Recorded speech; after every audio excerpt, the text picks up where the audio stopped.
नमस्ते साथियों, स्वागत है आपके अपने चैनल राज एग्जाम हब पर। अगर आप किसी भी राजस्थान प्रतियोगी परीक्षा की तैयारी कर रहे हैं तो ये क्लास आपके लिए बहुत महत्वपूर्ण है। आज हम इस क्लास में राजस्थान इतिहास के एक महत्वपूर्ण टॉपिक राजस्थान का एकीकरण के महत्वपूर्ण वन लाइनर क्वेश्चनों के बारे में चर्चा करेंगे। राजस्थान अध्ययन पुस्तक कक्षा 9 की किताब से लिए गए हैं। तो ये क्लास बहुत महत्वपूर्ण है, तो क्लास को पूरी देखिएगा, अपने दोस्तों को भी शेयर कर देना और चैनल को सब्सक्राइब करना ना भूलिएगा। तो आइए शुरू करते हैं। भारत विभाजन के दंगों का प्रभाव राजस्थान के किन रियासतों पर पड़ा? तो भारत विभाजन के दंगों का प्रभाव राजस्थान की दो रियासतों पर पड़ा। कौन कौन सी? अलवर व भरतपुर रियासत पर। मत्स्य संघ के प्रधानमंत्री शोभाराम कुमावत का संबंध किस प्रजामंडल से था? तो याद रखना, मत्स्य संघ के प्रधानमंत्री कौन थे? शोभाराम कुमावत, और इनका संबंध था अलवर प्रजामंडल से। मत्स्य संघ का उद्घाटन किसके द्वारा किया गया?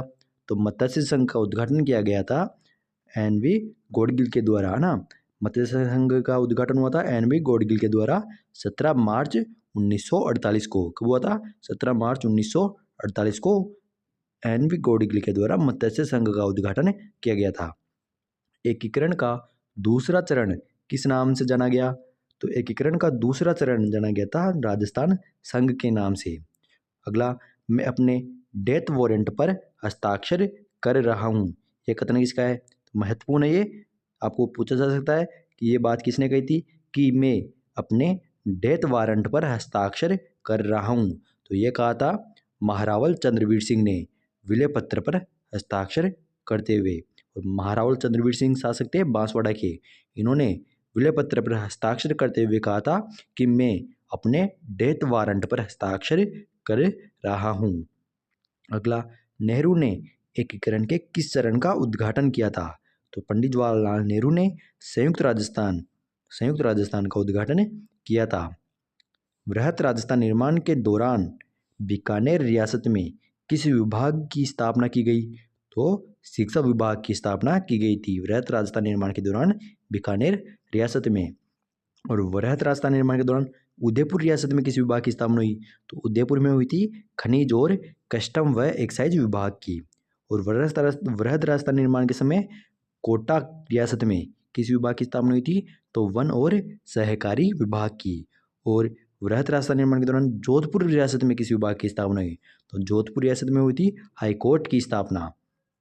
और वृहत राजस्थान के निर्माण के दौरान भरतपुर रियासत में किसी विभाग की स्थापना की गई? तो भरतपुर रियासत में हुई थी कृषि विभाग की स्थापना। तो याद रखना, वृहत राजस्थान निर्माण के दौरान बीकानेर रियासत में तो शिक्षा विभाग की, उदयपुर रियासत में खनिज और कस्टम व एक्साइज विभाग की, और कोटा रियासत में वन और सहकारी विभाग की स्थापना हुई थी। और जोधपुर रियासत में हाई कोर्ट की, और भरतपुर रियासत में कृषि विभाग की स्थापना की गई थी वृहत राजस्थान निर्माण के दौरान। अगला, किस दिन को राजस्थान दिवस के रूप में मनाए जाने की घोषणा की गई? तो 30 मार्च को। 30 मार्च को राजस्थान दिवस मनाया जाता है। तो याद रखना, 30 मार्च को राजस्थान दिवस के रूप में मनाए जाने की घोषणा की गई थी। कब? 30 मार्च को। वृहत राजस्थान का प्रधानमंत्री किसे नियुक्त किया गया? तो वृहत राजस्थान का प्रधानमंत्री नियुक्त किया गया था हीरालाल शास्त्री को। याद रखना, वृहत राजस्थान का प्रधानमंत्री किसे नियुक्त किया गया? तो हीरालाल शास्त्री को। एकीकरण के अंतिम चरण में शामिल हुआ अजमेर किस श्रेणी का राज्य था? तो एकीकरण के अंतिम चरण में जो अजमेर शामिल हुआ था वह सी श्रेणी का राज्य था। कैसा था? सी श्रेणी का राज्य था उस समय अजमेर।